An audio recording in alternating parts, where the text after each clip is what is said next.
All right, shalom, shalom, shalom. You are live and direct once again with your Akazaki Yahoo, and I'm giving all praises, honor, and great esteem unto the Most High Power, Yahweh Bashem Hamashiach wa Malak, Yahweh Shai, and to the 12 tribes of Israel who are scattered to the four corners of the earth.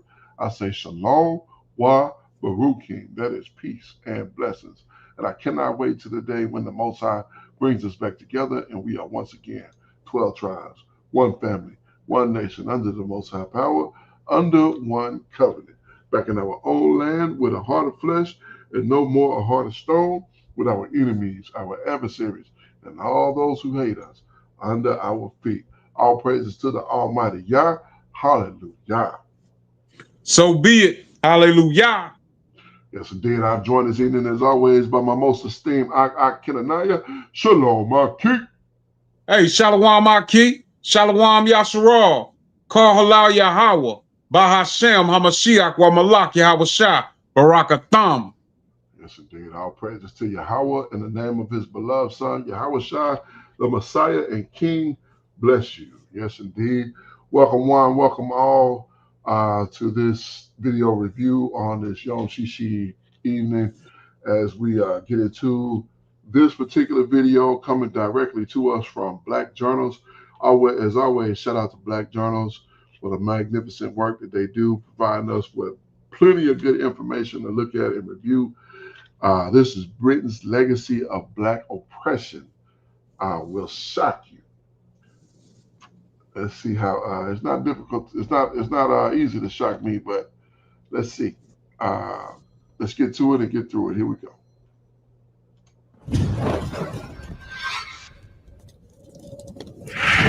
Today on The Big Questions, should we be proud of the British Empire? We, as a nation, have a greater level of pride in our empire than any other European nation.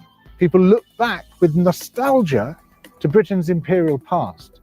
That's impossible to understand unless we understand the massive fabric of lies, of deletions, which has airbrushed the colonial atrocities practiced everywhere we went. Britain. What if I told you that the very wealth that built the British Empire was often stained with the blood of millions? The British Empire was arguably one of the most evil, genocidal institutions to have ever existed. But who cares if you can even remember? There is so much historical amnesia about what the empire really entailed. The fact that you don't really teach colonial history in your schools. There's no real awareness of the atrocities, the fact that Britain financed its industrial revolution and its prosperity from the depredations of empire.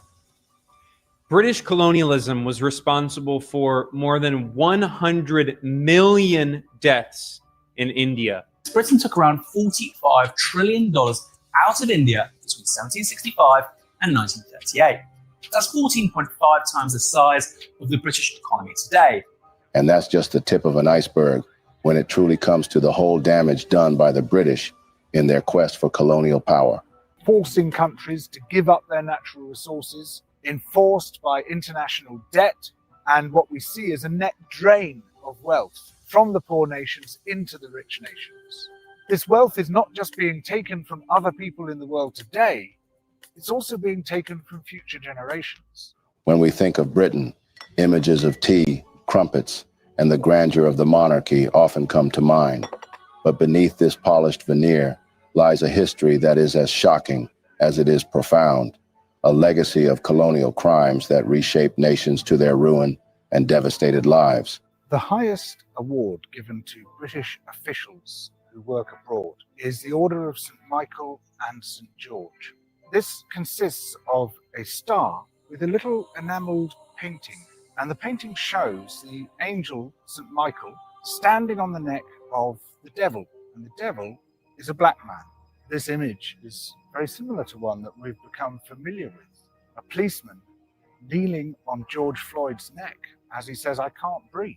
And the idea of standing or kneeling on the neck of a black man is deeply embedded in these notions of dominance, of white people over black people, the dominance of Western nations over other countries. From the brutal exploitation of resources to the systematic oppression of entire cultures, Britain's colonial past is a tapestry woven with threads of violence, greed, and injustice. And one of the recipients of this award was a man called Sir Evelyn Baring. Sir Evelyn Baring was the grandfather of someone called Mary Wakefield. Mary Wakefield is the wife of Dominic Cummings, Boris Johnson's chief advisor, a man who has done more to cover up the record of current events than anyone else in this government. Sir Evelyn Baring was governor of Kenya when Kenya was a colonial possession of the United Kingdoms. And while he was there in the 1950s, he instituted a system of concentration camps, which even his own Attorney General compared to those run by the Nazis. He drove into these concentration camps and fortified villages. Almost the entire population of the Kikuyu people, then numbering over 1 million people. Huge numbers died, some of them of starvation and disease, many beaten to death, burnt to death, tortured to death. Repeatedly, men were castrated. The stories of oppression, forced labor, and cultural erasure are not mere footnotes in history. They are the haunting realities that demand our attention. In some camps, almost the entire population of children died. And until the Mau Mau are destroyed, the innocent too will suffer. It was Evelyn Baring who oversaw the creation of this system. Sir Evelyn Baring, upon whom rests the main responsibility of the campaign. We are making progress in that struggle, and we are all confident that in the end we will succeed. He also directly authorized the beating to death of people within those camps. When Labour MPs asked inconvenient questions about this, on one particular occasion when 11 men were beaten to death, he told the Colonial Secretary to tell the MPs that they had died from drinking contaminated water. Before Britain left Kenya, there was an order sent down, implemented by a special branch, to conduct what they called a thorough purge of the archives. They burnt crate after crate of documents. One of the orders instructed that if there were too many documents to burn, they should be packed into weighted crates, taken as far from the coast as practicable, and dumped into very deep water without currents. They erased not only the evidence of what happened in Kenya, but much of what happened in Malaya. The British troops in Malaya, slowly but steadily, are smashing the Reds' reign of terror, and they'll keep at it till the job's done. In Yemen, where Britain fought its dirty war, in Aden. We're going to be extremely firm and extremely mean. If anyone starts to trouble, they'll just get the head blown off. They'll get the message in time, you know. We remember all this in the context of Boris Johnson telling us that to pull down statues is to lie about our history. The entire history that we are told about British imperialism is a lie. The British might say they don't do torture, but we, the Mau Mau people, have gone through their torture. Are you ready to confront the legacy that will leave you questioning everything you thought you knew? Then join us on this journey through time, where the echoes of colonialism still resonate, and discover how the shadows of the past continue to shape our world today as we gradually peel back the layers of this complex history. Before we continue, don't forget to support our efforts by hitting that like button before you. Share with your family and friends to keep spreading our eye-opening Black narrative, and kindly subscribe to stay tuned in for more updates while you keep the channel growing. Your support means a lot to us. Now let us dive in.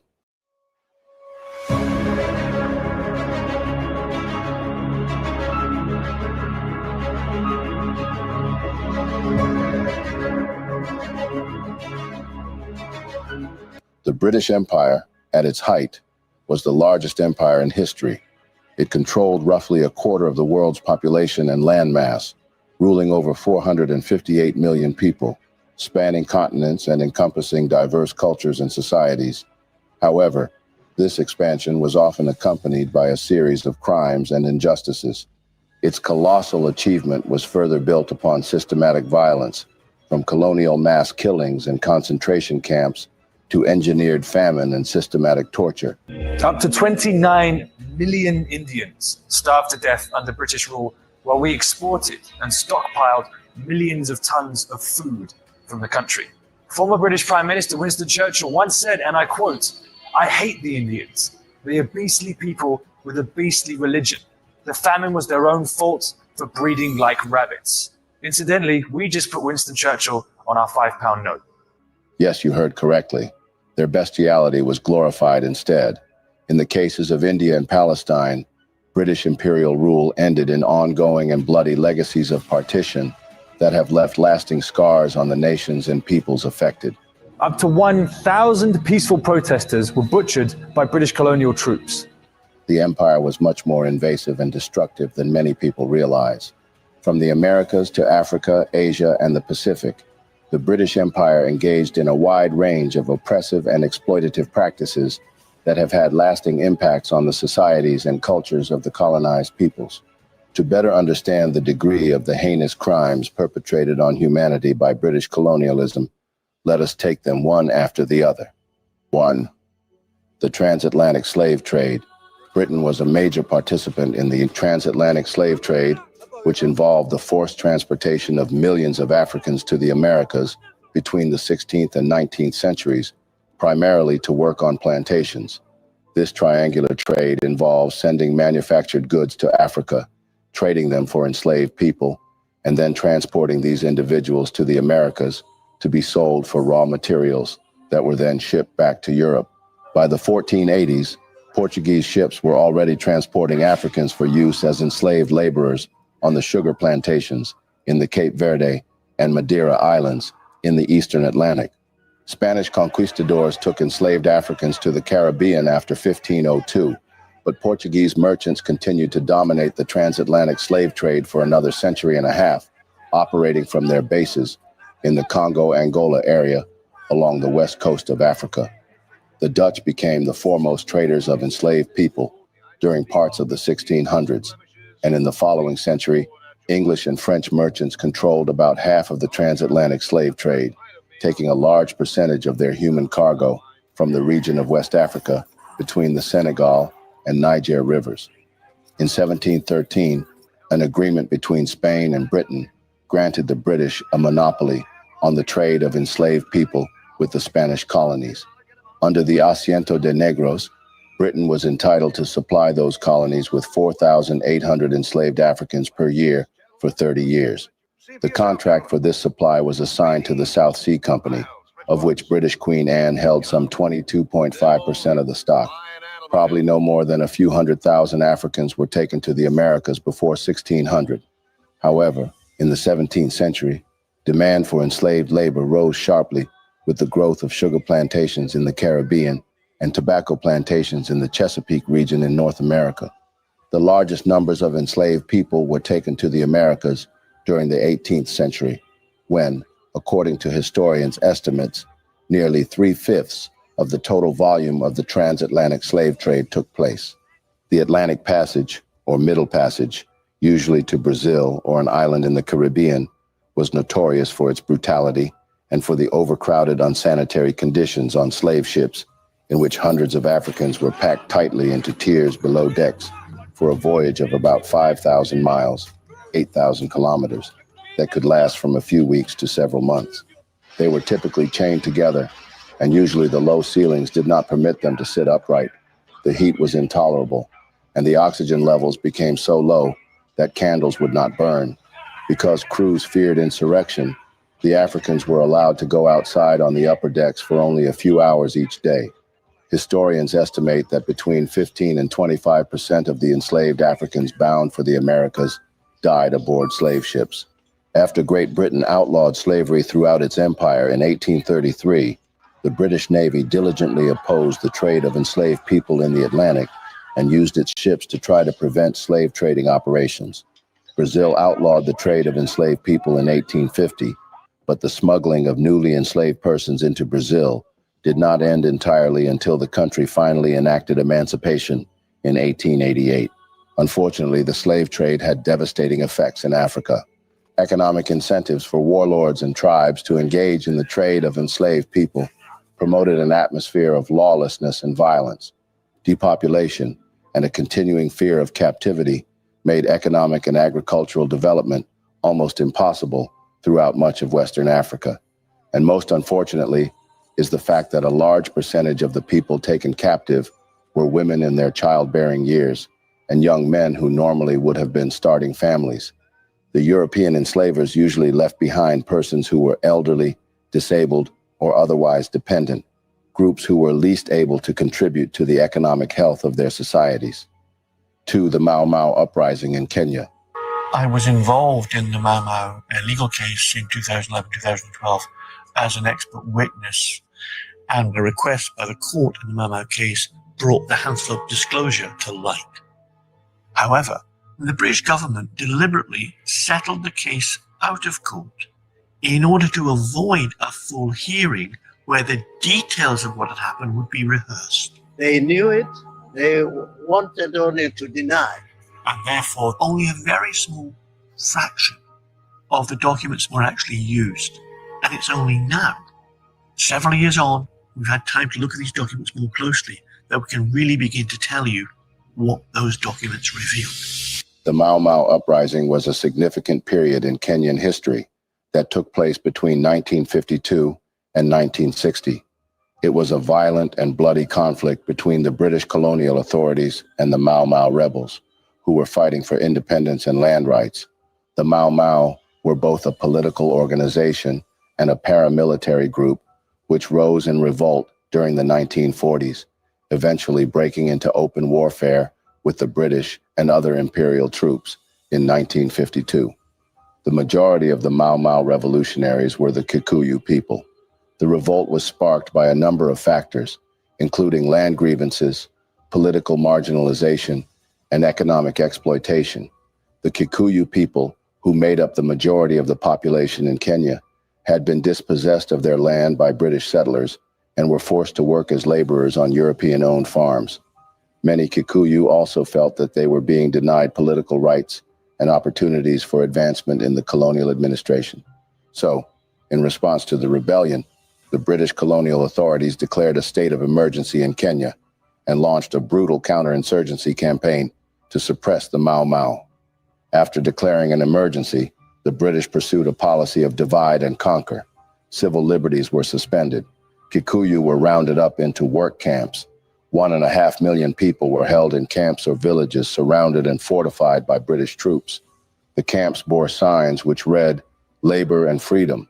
Torture and mass executions were common, including men being anally raped with bottles and other devices by guards. We rounded up 1.5 million Kenyans, including Barack Obama's grandfather, and put them into concentration camps. 100,000 are believed to have died. Barack Obama's grandfather, Hussein Onyango Obama, was amongst the many Kenyans who had suffered severe mistreatment in the concentration camps where they were held. This included having pins forced under his fingernails. Inside the detention camps surrounded by barbed wire, the British authorities held almost the entire Kikuyu population of 1.5 million for over 8 years, from 1951 to 1960. While some Kikuyu were dragged by military vehicles until their bodies broke into pieces, others were mauled by guard dogs before being executed. The numbers who died in the British camps are unknown because the Colonial Office and Foreign Office connived to destroy the documentation. Although officially released British records indicated that there were only 80,000 Kikuyu and other tribesmen incarcerated in the camps during the Mau Mau uprising, recently discovered documents and other records indicate that nearly the entire civilian population was placed in the camps. The British government, after being continually defeated in the High Court, agreed to settle the Mau Mau case in the year 2013. On June 6th of that year, the then UK Foreign Secretary, William Hague, announced that 5,000 survivors would each receive £3,800 payment, and also expressed the nation's sincere regrets to Kenyans who were subjected to torture and other forms of ill treatment in the hands of the colonial administration. 3. The partitioning of India. The partitioning, which took place 1947, was a significant event in the history of the Indian subcontinent. The partition was a result of the British decision to divide their Indian colony into 2 separate nations, India and Pakistan, and it was based on religious lines, with the predominantly Hindu regions becoming India and the predominantly Muslim regions becoming Pakistan. The partitioning was a traumatic event that led to widespread violence, displacement, and loss of lives. Millions of people were uprooted from their homes and forced to migrate to the newly created nations. The violence that accompanied the partition was brutal and resulted in the deaths of hundreds of thousands of people. Up to 1 million Indians and Pakistanis were killed in the ensuing sectarian violence after the upheaval. Furthermore, the effects of the partition were far-reaching and long-lasting, as the division created deep-seated animosities between Hindus and Muslims that continue to this day. The partition also led to the displacement of millions of people, many of whom lost their homes, livelihoods, and loved ones. Having political consequences, the partitioning set the stage for decades of conflict between India and Pakistan. The two nations have fought multiple wars over the disputed region of Kashmir, which was left divided between them after the partition. 4. The Anglo-Zulu War. In 1879, January 11th to July 4th, in South Africa, the British fought a war against the Zulu kingdom. The Zulus resisted bravely and were only defeated after a series of particularly bloody battles that have gone down in the annals of colonial warfare. The background of the battle began with the British having interests in Zululand. They specifically wanted the Zulu population to provide labor in the diamond fields of South Africa. They also wanted to create a South African federation in the region that included Zululand, and they wanted to settle Boer land claims in the region that included territory held by the Zulus. Following the passing of the British North America Act of 1867, forming a federation in Canada, Lord Carnarvon had thought that a similar political effort, coupled with military campaigns, might lead to a ruling white minority over a black majority, which would provide a large pool of cheap labor for the British sugar plantations and mines, encompassing the African kingdoms, tribal areas, and Boer republics into South Africa. In 1874, Sir Bartle Frere was sent to South Africa as High Commissioner for the British Empire to effect such plans. Among the obstacles were the armed independent states of the South African Republic and the Kingdom of Zululand. The Zulu Kingdom King Cetshwayo refused to submit to British control and instead organized an army of nearly 60,000 men. In December 1878, Sir Bartle Frere, the British High Commissioner of South Africa, issued an ultimatum to Cetshwayo, demanding that the Zulus dismantle their military system within 30 days and pay reparations for alleged insults. When the ultimatum was refused, in January 1879, the British troops, under the leadership of Lord Chelmsford, marched on Zululand. On January 12, 1879, an early skirmish took place at Sihayo's Kraal, with British forces led by Lord Chelmsford and the Zulus led by Makumbika Zulu Kasihayo, who was killed in the battle, resulting in a British victory. On January 22nd, the British and Zulu met at what would be known as the Battle of Isandlwana. The British Army, comprising 1,800 troops, while the Zulu Army, some 20,000 strong, was led by Nshingwayo Khoza. Despite the British having superior military resources, they faced a humiliating defeat at the hands of the Zulus. Some military authorities likened the defeat to that of General George Armstrong Custer at the Battle of the Little Bighorn River in Montana Territory, USA, in 1876. Later on the day, Cetshwayo's brother, Dabulamanzi Kampande, led the Zulu troops at Rorke's Drift, Natal Province, against British forces led by John Chard and Gonville Bromhead. The conflict, later called the Battle of Rorke's Drift, saw 140 British Army regulars defeat 4,000 Zulu warriors. However, it was quite a remarkable show of resistance on the part of the Zulu people, who did not back down from standing up for what was theirs, but a little more back and forth in the fierce battle for survival, and they were defeated by the British. Their military resource, no doubt, was their upper hand. After around 20,000 Zulus had been killed at Ulundi, and then another 6,000 slain, King Cetshwayo was hunted down and captured. The Zulu monarchy was suppressed, and Zululand divided into autonomous areas. In 1887, Zululand was declared British territory and finally annexed to Natal 10 years later. The actions of the British Empire had led to 1. Loss of land, sovereignty, and cultural identity. 2. Displacement and marginalization of the Zulu people. 3. economic exploitation and poverty. 4. Intergenerational trauma and cultural erasure. Today, the Zulu people continue to rebuild and reclaim their heritage, seeking recognition and redress for the historical injustices perpetrated by the British Empire. 5. The Biafran Pogrom. The Biafran Pogrom, or mass killing, was the outcome of the Nigerian Civil War, or the Nigerian Biafran War, which was fought from 1967 to 1970 between Nigeria's federal government and the secessionist state, Biafra. Looking from afar, it would appear that ethnic conflict, economic inequality, and educational disparities were the factors that contributed to the start of a war which killed an estimated 500,000 to 3 million people called the Igbos, or Biafrans. But the truth is, the British colonial government had orchestrated this outcome from the jump. In this war, Nigeria was led by General Yakubu Gowon, and Biafra by Lieutenant Colonel Chukwuemeka Odumegwu Ojukwu. Biafra represented the nationalist aspirations of the Igbo ethnic group, whose leadership felt they could no longer coexist with the federal government dominated by the interests of the Muslim Hausa Fulanis of northern Nigeria. The conflict resulted from political, ethnic, cultural, and religious tensions, which preceded the United Kingdom's formal decolonization of Nigeria from 1960 to 1963. Immediate causes of the war in 1966 included a military coup, a counter-coup, and anti-Igbo pogroms in northern Nigeria.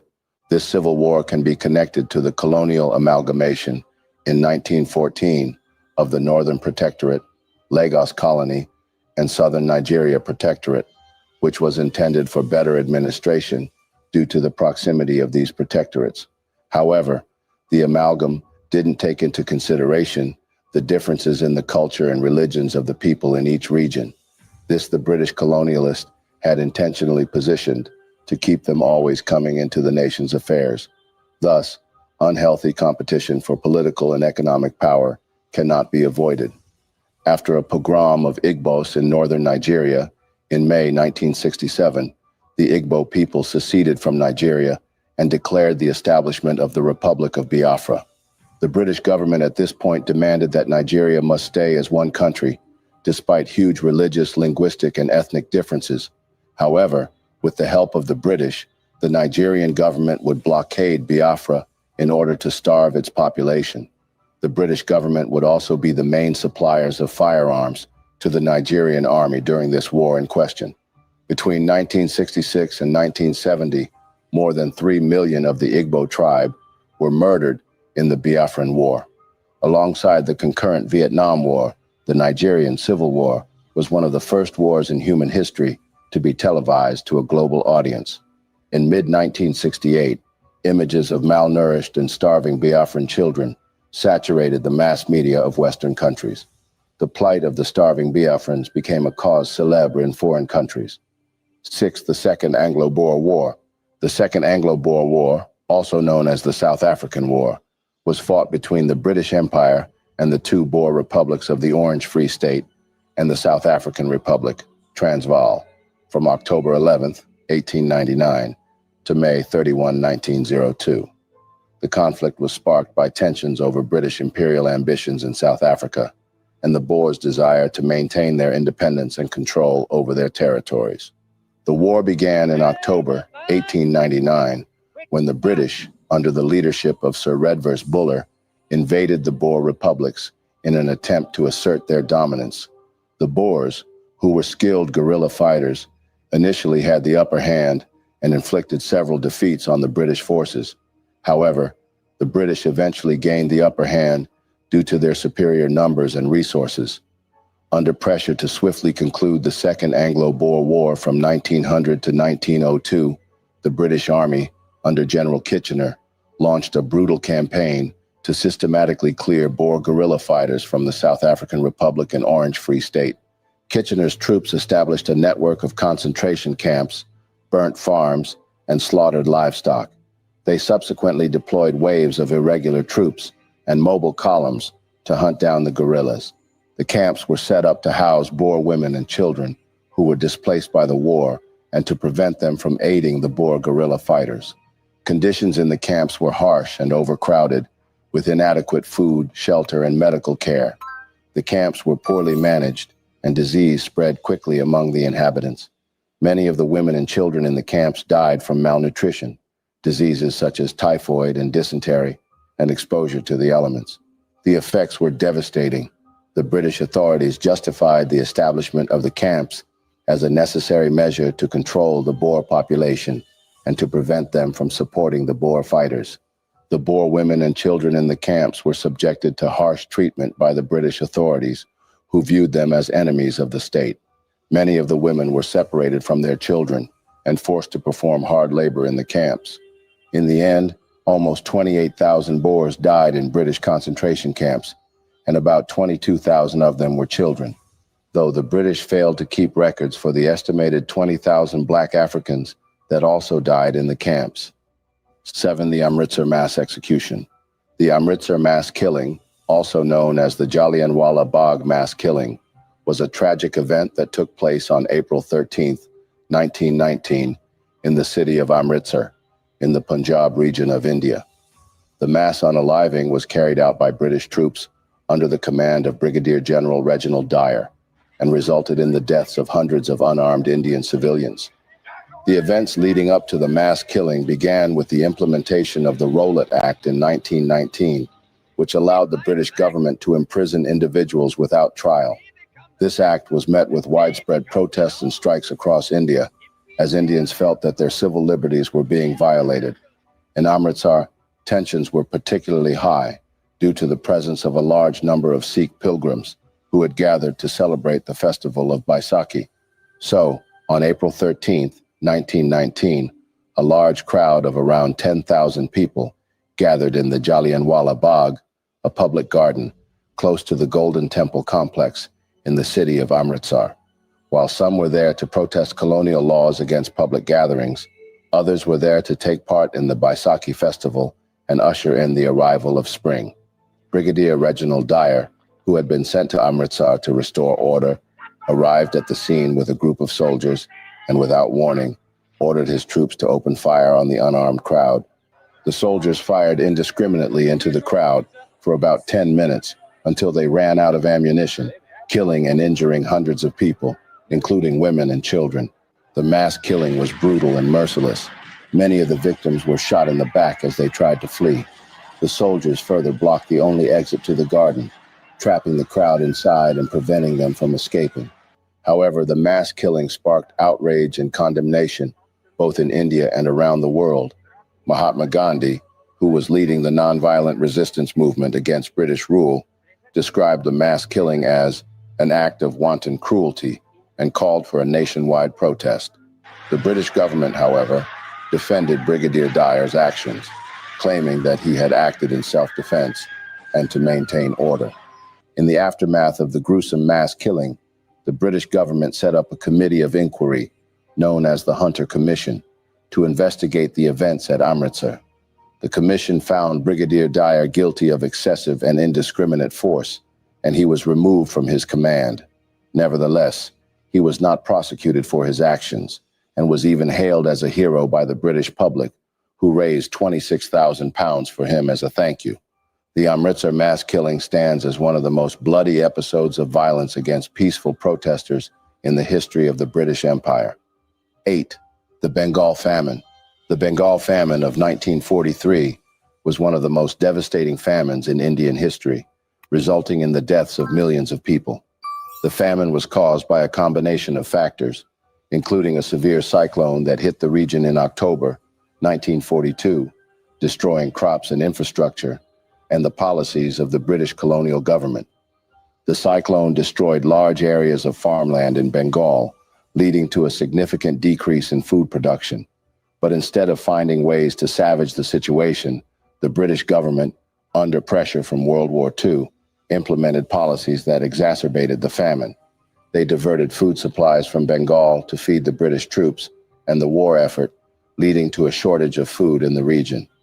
At the time, Britain blamed the consequences of famine on adverse weather conditions and food shortfalls, portraying the tragedy as an unavoidable natural disaster. However, in reality, what approximated mass starvation was not an act of nature, but was entirely engineered by the colonial lords. As the food shortage worsened, prices skyrocketed, making it impossible for many people to afford even the most basic necessities. The government's response to the famine was slow and inadequate, with officials downplaying the severity of the situation and failing to provide adequate relief to those affected. However, the effects of the famine were devastating. Millions of people died from starvation and disease, with reports of people resorting to eating grass and leaves to survive. The most vulnerable groups, such as children and the elderly, were particularly hard hit. As Bengal grappled with famine in 1942, Winston Churchill, former British Prime Minister, decided to export thousands of tons of grain to support a parallel famine in Greece and sustain the British war effort. And as if that wasn't enough torture, India was also banned from using its own sterling reserves to acquire food for its starving population. As millions of tons of wheat were exported back to the UK, Winston Churchill famously said, "I hate Indians. They are a beastly people with a beastly religion. The famine was their own fault for breeding like rabbits." How cruel and mean. The underlying causes of the Bengal famine were thus not drought, but the policy decisions of the British government. 9. The Briggs Plan in Malaysia. The Briggs Plan was a controversial counterinsurgency strategy implemented by the British colonial government in Malaya, now Malaysia, during the Malayan Emergency, a period of armed conflict between communist insurgents and British forces from 1948 to 1960. The plan was named after British General Sir Harold Briggs, who devised the strategy in an effort to defeat the communist guerrillas known as the Malayan National Liberation Army, MNLA. The Briggs Plan was based on the concept of hearts and minds warfare, which aimed to win the support of the local population and isolate the insurgents from their sources of support. The plan involved the resettlement of rural villagers into fortified new villages in order to cut off the MNLA's access to food, supplies, and recruits. The new villages were, however, designed to be self-sufficient communities with schools, clinics, and other amenities to improve the quality of life for the residents. Notwithstanding, the implementation of the Briggs Plan was met with mixed reactions from the local population. While some villagers welcomed the improved living conditions and protection from the insurgents, others resented being uprooted from their homes and forced to live in what they saw as internment camps. The plan also faced criticism from human rights organizations for its use of collective punishment and restrictions on freedom of movement.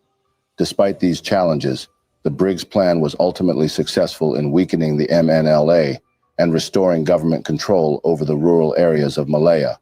The combination of military operations, intelligence gathering, and civic action initiatives helped to erode support for the insurgents and undermine their ability to operate effectively. By the end of the Malayan Emergency in 1960, the MNLA had been defeated, and the country was able to transition to independence without the threat of communist insurgency. 10. The Irish Potato Famine. The British did not cause what we know as the Irish Potato Famine, which affected potatoes across the continent of Europe as well as Ireland. It was caused by a potato blight that destroyed the potato crops. But the starvation in Ireland and the deaths which resulted from the famine were wholly preventable, and the British Empire did little or nothing to prevent it other than assign Charles Trevelyan, a man with a near-psychotic hatred of the Irish in general, and the poor in particular, to direct their policy. As the rate of deaths from the famine were nearing their peak, the man tasked with providing aid to the suffering wrote to Lord Monteagle that the famine was an effective mechanism for reducing surplus population. In 1845, the year the famine began, Ireland was part of the United Kingdom of Great Britain and Ireland, and for several decades, Ireland had grappled with poverty and unemployment in its cities, and though there was ample Irish representation in the British Parliament, few workable solutions to the Irish problem were proposed. Irish resentment of the British and British contempt for the Irish was palpable. Most of the Irish, 80% of whom were Catholics, lived as tenant farmers on estates owned by absentee landlords who used middlemen to collect their rents. The crops the tenant farmers grew were for export, and the profits went to the landlords. They were allowed to grow a few crops for themselves and their families, and the potato was one crop favored for this due to its yield, and, unlike wheat, the fact that it could be used without further processing. When the potato crops failed, they were left with no food, little money, and spent their days working crops which would provide no food for themselves. In response to the famine, the British government attempted to provide aid to these tenant farmers by removing tariffs on grain to lower the price of bread, the Corn Laws. This act led to the fall of the British government, and the new government adopted the attitude of laissez-faire towards the crisis. Charles Trevelyan was then assigned to administer the new government's response to the famine. Trevelyan believed that the famine was the judgment of God to teach the Irish a lesson, and did little to provide help to the starving. Whatever aid that was sent to Ireland from the British government and other charities around the world was his responsibility to distribute, and he delayed the delivery as much as possible, or tied its distribution to labor requirements.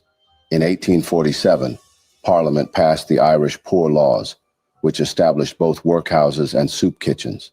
The export of food from Ireland during famine reached new heights as the Irish people starved. In the case of the starving Irish, the food they grew for the profit of the landowners was too expensive for them to purchase. At a minimum, the famine led to over 1 million deaths, and over that number of Irish emigrated, many to the United States and Canada. In 1860, one of the founders of the Young Ireland movement wrote, "The Almighty indeed sent the potato blight, but the English created the famine." 11 British invasion of the Chinese state of Tibet in 1903. In August 1903, General Francis Younghusband led a party of British officers and a large support unit of soldiers from British India towards Tibet, which was at the time a state governed by China under a deal struck in 1720. They spent about 3 months setting up and positioning the expedition at the Chinese borders. Then they waited for an excuse to move into Tibet. Why? General Younghusband had come to believe that Russia had a large secret military presence in Tibet and was planning an invasion to sweep across multiple borders, snatching Tibet from the Chinese and taking India away from the British. World domination was the plan. The contest was called the Great Game. He, however, had 2 pieces of evidence. One was the presence of a Russian monk named Arghvan Digiev in the Dalai Lama's group of senior supporters, and another was the sighting of a cluster of Russian rifles in Tibet. The general wanted to head off the Russians and invade Tibet himself, taking at least part of it from Chinese rule to British rule, as they had done with Hong Kong on the other side of the same country. But he needed an excuse to justify crossing the border, so he repeatedly tried to provoke the Chinese protectorate into a confrontation. Unfortunately, the army struggled to get the violent response they wanted. Then, in December, the British heard about some tension in the area, with Tibetans trespassing into Nepal. This was not technically part of India, but could be viewed as a de facto protectorate of the British. Younghusband interpreted this as an act of Tibetan hostility against the British and claimed the moral right to cross into Chinese territory. It was later shown that the incident was small and had been misrepresented. Some Nepalese yaks and their drovers had trespassed into Tibet, and the locals had driven them back. But by then the invasion had started. The heavily armed British party moved into Tibet on December 12, 1903. The 3,000 fighting men were armed with 2 Maxim machine guns and 4 pieces of heavy artillery. Literally, thousands of workers followed to service the troops, and there were several thousand mules and yaks to carry food and weapons. The British Army included many Gurkhas and Sikhs who had experience at fighting at high terrains where the air was thinner. General Younghusband, anxious to present the British as heroes, was intent on presenting the invasion as the fault of the Russians. When the British encountered Tibetan leaders, they insisted that this was not an invasion, although this was plainly untrue. Armies don't march into other countries bristling with weapons. The situation became tense, and in open ground near a village called Guru, fighting broke out, with British accounts saying that a Tibetan fired the first shot after arguing with a Sikh from the invading army. The British had advanced weaponry and a highly trained army, while the Tibetans had primitive muskets, handmade swords, plus bows and arrows, knives, and herding whips. Also, most of the Tibetan soldiers were peasants, shepherds, or monks pressed into service. It was no contest, just wholesale slaughter. In a short space of time, one witness said 4 minutes, hundreds of Tibetans lay dead. The remainder turned to flee. Bag as many as you can, the British commander said, using a hunting term for killing. Soldiers shot the retreating Tibetans in the back, although at least one eventually lowered his rifle. As Lieutenant Arthur Hadow, commander of the Maxim Guns Detachment, wrote, "I got so sick of the slaughter that I ceased fire, though the general's order was to make as big a bag as possible. I hope I shall never again have to shoot down men walking away." At least 700 Tibetans died in what became known as the mass killing of Chumik-Shenko. The result was a bloody river winding down the snowy mountain range, and that was the prelude to what some call the War of Gyansi. 2 more battles followed, the first at Red Idol Gorge, again easily won by the British. The final stand for the locals was at a high-level rock fort at Gyansi. With British superiority in weapons, strategy, and combat, the Tibetans quickly lost the final fight too. Today, the 1903 invasion of Tibet has been largely forgotten in the West, but the Chinese remember what happened. A melodramatic 1997 Mandarin language movie called Red River Valley dramatized the tale and won several awards in that country. These are only some of the crimes perpetrated by the British as they carried the greatest land grab the world has ever seen. Now, while many celebrate the British Empire for its contributions to global trade, governance, and culture, a deeper examination reveals a shocking truth. The empire's expansion was built on a foundation of colonial crimes that have left lasting scars on nations and peoples around the world. The transatlantic slave trade, which saw millions forcibly taken from their homes and subjected to inhumane conditions, stands as one of the most egregious examples of Britain's colonial crimes. The wealth generated from this exploitation fueled the very prosperity that Britain now celebrates. Judging from the brutal subjugation of indigenous populations in North America and Australia to the horrific famines in India exacerbated by British policies, it is clear that the empire's actions were often marked by a blatant disregard for human life and dignity. Moreover, the legacy of colonialism is not merely a relic of the past. It continues to shape global inequalities and social injustices today. The borders drawn by colonial powers often disregarded ethnic and cultural realities, leading to ongoing conflicts and instability in formerly colonized regions. The economic systems established during colonial rule have perpetuated cycles of poverty and dependency that many nations are still struggling to overcome. In conclusion, Britain's legacy is not one of benevolence or progress, but rather a complex and often painful narrative of colonial crimes that demand acknowledgement and reparative justice. To truly understand and address the ramifications of this legacy, we must face the truth of our past and engage in meaningful dialogue about accountability, reparations, and the path toward healing for those still affected by the empire's actions. Only then can we begin to dismantle the structures of inequality that persist in the wake of colonialism and work towards a more equitable future. That brings us to the end of yet another video segment. Did you happen to learn a thing or two? Share your thoughts with us in the comment section below.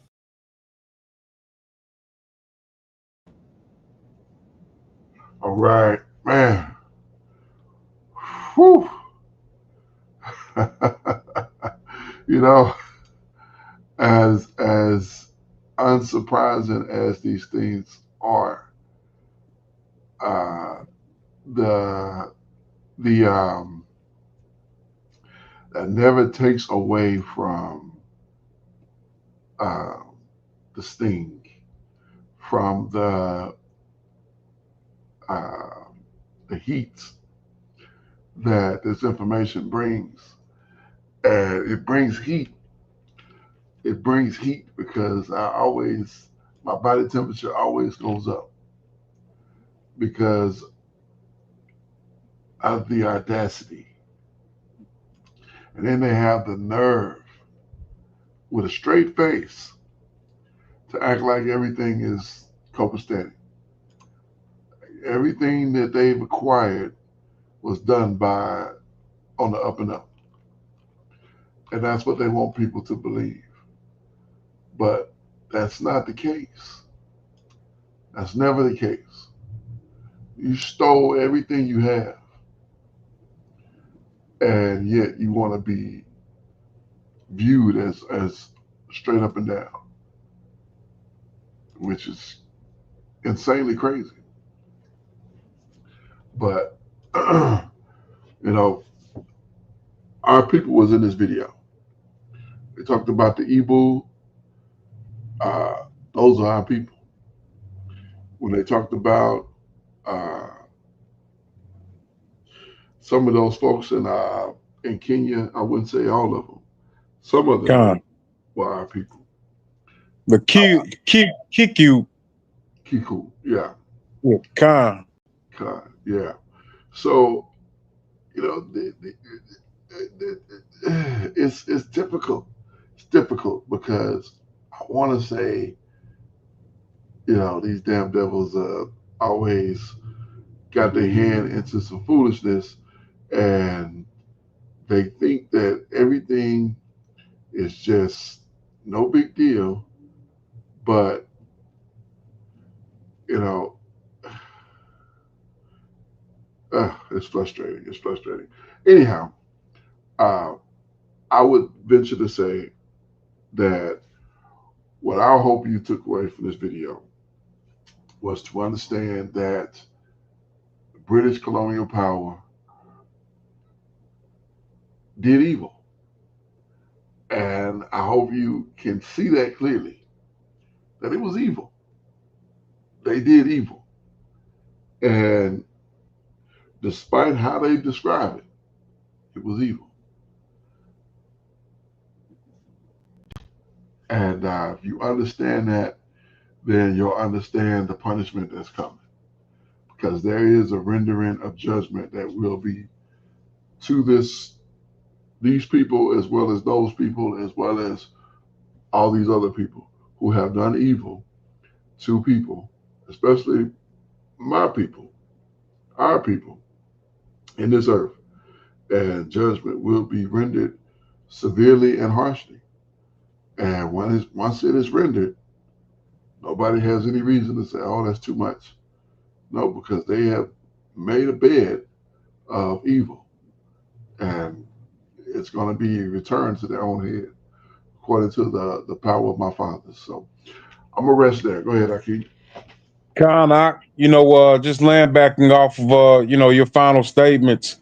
You know, they have prospered off of violence, off of bribery, all of those things that we're told not to do in the scriptures. They have made it a way of life. Yeah.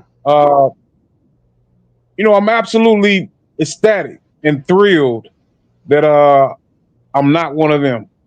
You know, that I haven't worked injustices to so many different people. They should be ashamed, and I know that that's a thing out there, white shame, and why are you shaming us? I'm not accountable, but you know, their silence on these things makes them complicit. Exactly.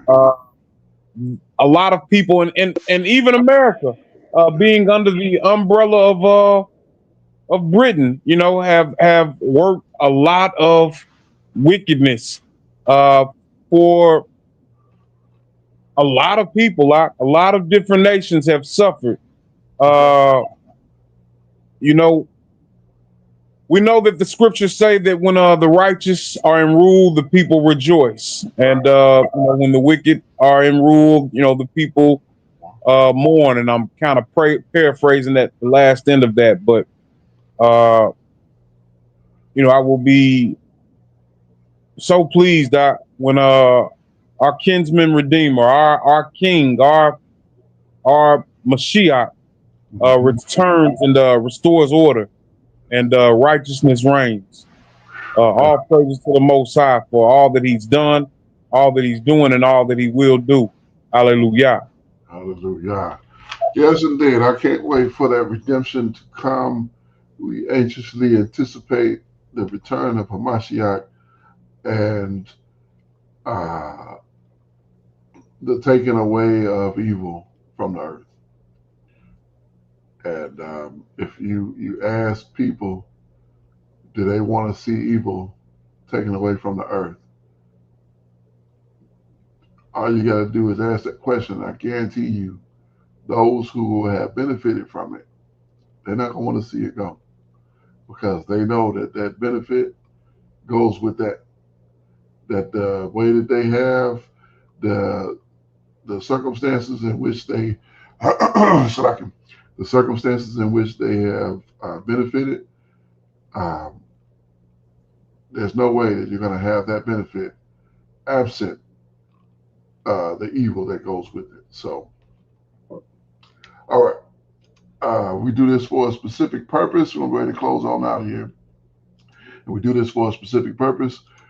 We do it, Romans chapter 10 and verse 1, brethren, my heart's desire and prayer to the Abba for Israel is that they might be saved.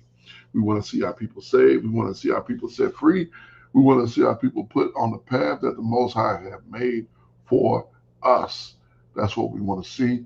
How are we going to do it? First of all, we're going to keep the faith and the belief in Hamashiach the Messiah. And secondly, Ecclesiastes chapter 12 and verse 13, let us hear the conclusion of the whole matter. Fear the Most High and keep his commandments, for this is the whole duty of man. It is so very important to understand that in the conclusion of the whole matter, we are to fear the Most High and keep his commandments, for this is the whole duty of man. At the end of the day, when it is all said and done, all the dust is settled and all the smoke is cleared, we will be judged on whether we have feared the Most High and kept his commandments. Why? For this is the whole duty of man. I am your Akazaki Yahu, joined by my most esteemed Akinanaya, giving all praises, honor, and great esteem unto the Most High Power, Yahweh, Bashem, Hamashiach, Malak, Yahweh Shai, and to the 12 tribes of Israel, who were scattered to the four quarters of the earth.